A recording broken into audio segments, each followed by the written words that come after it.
पूरी ताकत के साथ खड़े हो जाएंगे। माफिया को रोकने का पूरा इंतजाम किया है हमने। आज हमने एप्लीकेशन दी है, अगर उनके खिलाफ कार्रवाई होती है, FIR लगती है, तो यकीनन हमें एक भरोसा होगा।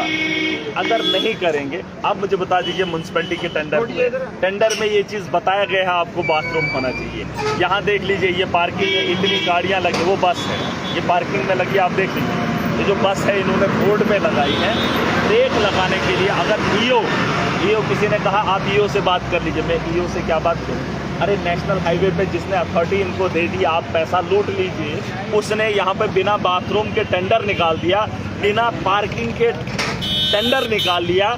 हम पैसा टैक्स किसका भरते हैं? पार्किंग का और वॉशरूम का। वो चीज़ हमारे पास है नहीं। सफाई का भरते हैं, वो सफाई तो हो नहीं रही है। मुझे बता दीजिए, सिर्फ चलने का अगर म्यूनसिपैलिटी के अंदर बात उठेगी तो सिर्फ एक गाड़ी को 5 या 2 रुपये चलने का देना पड़ेगा। कितना? 2 या 5 रुपये। ये जो 50 रुपये ले रहे हैं, उसमें बाथरूम का है, उसमें पार्किंग का है, उसमें बहुत सारी चीज़ों का है। इसने पैसा खाया है, टेंडर दिया है। और माफिया का काम है बड़े अफसरों के साथ बगल में बैठकर उनको यार बनाकर लोगों को लूटना। लेकिन महराज उतना इज्जतदार नहीं है कि मेरे गरीब की अगर इज्जत नहीं होगी तो मैं बहुत बड़ा बेइज्जत हूँ और किसी भी हद तक किसी के गरीब पर जा सकता हूँ। और वो आपको मैंने कई बार बोला है, मुझे भी बताया गया मैं इज्जतदार हूँ। मैं उतना ही इज्जतदार हूँ जितना मेरी गरीब की आप इज्जत करोगे। अगर उसकी इज्जत नहीं करोगे तो मैं तुम्हें छोड़ने वाला नहीं हूँ। और जो नेशनल हाईवे पर अड्डा लेगा मैं उसे बख्शने वाला नहीं हूँ। और जिन लोगों से मांगता है, ड्राइवरों को पहले जमाने में मैंने देखा था डंडा होता, वो जो खिड़की खोलते थे ना, उनके बगल में होता। भाई ये कौन बड़े माफिया हैं? पर्चा लगता है, लगने दो। एक आदमी को पकड़ के आप अंदर कर दो, उठा के ले जाओ। प्रोवोक कर रहे हो? नहीं प्रोवोक नहीं, अरे ये गुंडागर्दी शरेआम करिए। ये फिर वही बात कह रहे हैं कि हम किसी भी तरह जो है पैसा लेंगे। अब कानून, मैंने कहा हमने कानून का सहारा लिया। मैं 1 घंटा थाने के अंदर रहा, अभी मैं बैठ कर आया हूँ, बात करके आया हूँ। और ये इलीगल ये चीजें हो रही हैं। अगर शरेआम इनको शेल्टर मिलेगा, ये कुछ लोग हैं जो गरीब के खून पसीने पे पल कर, पैंट बूट डालकर, गाड़ियों पे चलकर, चश्मा लगाकर बताएंगे हम रईस हैं। इनकी पीठ के पीछे पूछना कि लोग इनको क्या बोलते हैं। और महराज को हैसियत है इनकी बात करने की। अरे मेरी पीठ के पीछे लोगों को पूछो, दीवाने हैं महराज को देखने के। इनको तो शक्ल देखना ये पसंद नहीं कर रही है इतने बड़े। तो कंडक्टर ने साफ तौर पर कहा किसी भी तरह हम पैसा लेंगे चाहे कुछ भी हो। हाँ तो वो आप मैंने बता दिया, जिससे पैसा जिसकी जेब से खाली हो रहा हो उसको तो एहसास होना चाहिए, उतनी तो कदर करनी पड़ेगी भाई साहब, है ना। अगर इतना लड़ाई आप नहीं लड़ सकते हो तो महराज अकेला कितना ही लड़ेगा। अब मैं आप ही इधर हूँ, मैं आपके लिए खड़ा हूँ। कल मैं यहाँ पर था, मैंने वहाँ से बंद करवा दिया, है ना। अब हर वक्त हर जगह महराज तो हो नहीं सकता। जिस आदमी से अड्डा मांगा जा रहा है, कम से कम वो तो हिम्मत करे गाड़ी बीच में लगा ले।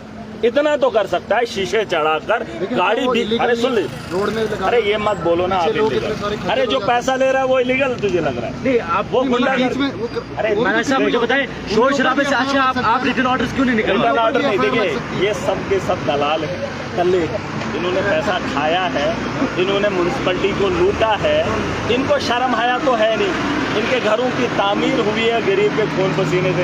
इनको अच्छा लगता है गरीब को 60 रुपये जेब से निकालना, लेकिन उस गरीब से पूछ लेना अगर वो 60 रुपये बच जाए ना, उसके बच्चे के लिए उसके पेन का इंतजाम होगा, कापी का इंतजाम होगा, जो ये शराब और चरस में उड़ा लेते हैं, सिगरेट में उड़ा लेते हैं। मेरी बात सुन लें, जिस आदमी को लूटा जा रहा है उसको 10-10 रुपये बनाने में बड़ी मुश्किल होगी। मैं ये कह रहा हूँ कि उस आदमी को अपने बच्चों के लिए, अपनी नस्लों के लिए जागना पड़ेगा और ये लड़ाई लड़नी पड़ेगी।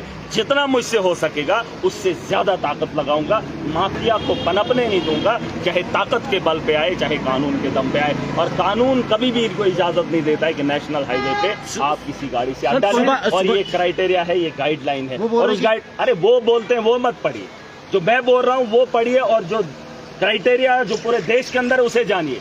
जो नेशनल हाईवे पे गाड़ी चलती है, नेशनल हाईवे पे रुकती है, वो उनका काम है। वो पुलिस का काम है कि गाड़ी क्यों रुकती है नेशनल हाईवे पे। वो म्यूनसिपैलिटी के दंगाइयों का काम नहीं है। और जिन लोगों से वो पैसा लेते हैं, मैं कह रहा हूँ शीशा बंद करके गाड़ी बीच में लगा लीजिए। मुझसे उम्मीद लगाइए महराज हाजिर। पुलिस स्टेशन के अंदर भी हंगामा देखने को मिला। इस पर देखिए उनको आप तलवे चाटे हैं लोगों तो आपके खिलाफ भी बोलते हैं, आपके सामने पुलिस स्टेशन के अंदर हमने देखा कि वहाँ पर अब पैसा मुझसे थोड़ी मांगते हैं, जेब से। देखो मैं मुसलमान हूँ, मैं ईमान वाला हूँ। अगर गरीब कोई खाना खा रहा है ना, वो निवाला अपने मुंह में ले रहा है, हुक्म है उसे, अगर कोई इतने में चोर आ जाता है या डाकू आ जाता है या कोई जानवर आ जाता है, उससे वो निवाला छीन लेता है हाथ से, क्योंकि वो मुंह की ओर ले रहा है। तो यकीन मानिए उसको इतनी इजाजत है कि उसके हलक से निकालकर दोबारा से वो निवाला अपने मुंह में डालने की, उसे छीनना पड़ेगा, उसके मुंह से निकाल कर अपने मुंह में डालना है। अपना हक मत लुटने दो। और इसका तमाशा अगर आप देखते रहोगे, क्या है ये लोग, 1 हैं 2 हैं 4 हैं, क्या है 4 आदमी से ठीक है, एडमिनिस्ट्रेशन इनके साथ है, फिर क्या हुआ, तो क्या हुआ।